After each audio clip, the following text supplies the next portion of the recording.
Well, as we roll into now our second weekend of March, we have some pretty pleasant weather that is setting up after getting a little taste of winter. A reminder that we can still battle some times of colder temperatures and snowfall. We are back to seeing some quiet weather that's going to allow for some light winds, sunshine, and mild temperatures back on the board.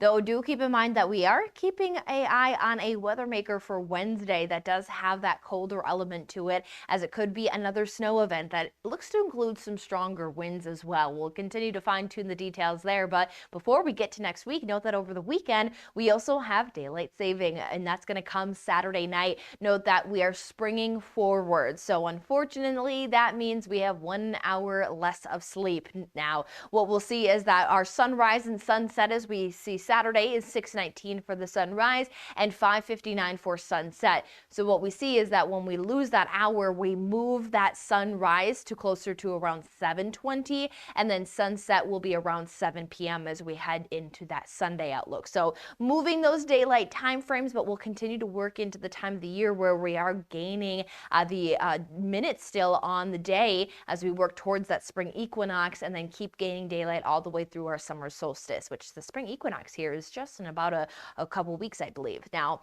here's what we're noting, though we start off still with that wintry feel into the teens, but we are having some improving highs, looking at climbing into those upper 40s as we'll have all day sunshine expected. We are steering our west northwesterly wind to more of a southwesterly wind, which is helping to promote some of that warming.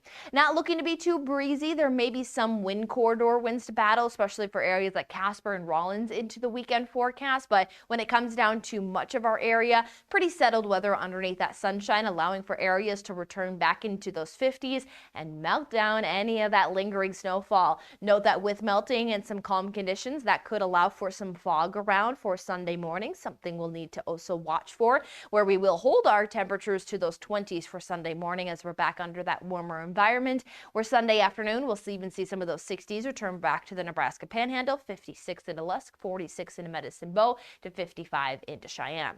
Now, as we head into Sunday and Monday, note that there will be some returning winds in place. What we'll see is that high wind concerns may be in place for our wind-prone areas out west, but locally not too bad, staying under about 20 miles per hour. But we are going to be keeping an eye on that northerly wind that is going to start to slide in there on Wednesday, as that is our next weather maker, as we'll see some snow showers possible. And not only just snow showers, we cool those temperatures by about 10 degrees, and then we have that some stronger winds associated with that system will be possible. Again, still fine-tuning the end of week's wintry system, but note that Monday and Tuesday will be generally quiet, just an increased cloud cover potential with highs into those 50s.